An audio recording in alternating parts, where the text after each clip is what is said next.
तक जर्नी इधर तक ही था। आप लोग कभी ये मेरा दोस्त अभी समय से थोड़ा ही स्टार्ट ड्यूटी एरिया है तो चला जाएगा और हम दोनों एक साथ जाने वाला हूँ।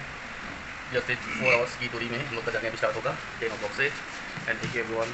हाय गाइस, अभी हम लोग किसी होटल में रुका हुआ था।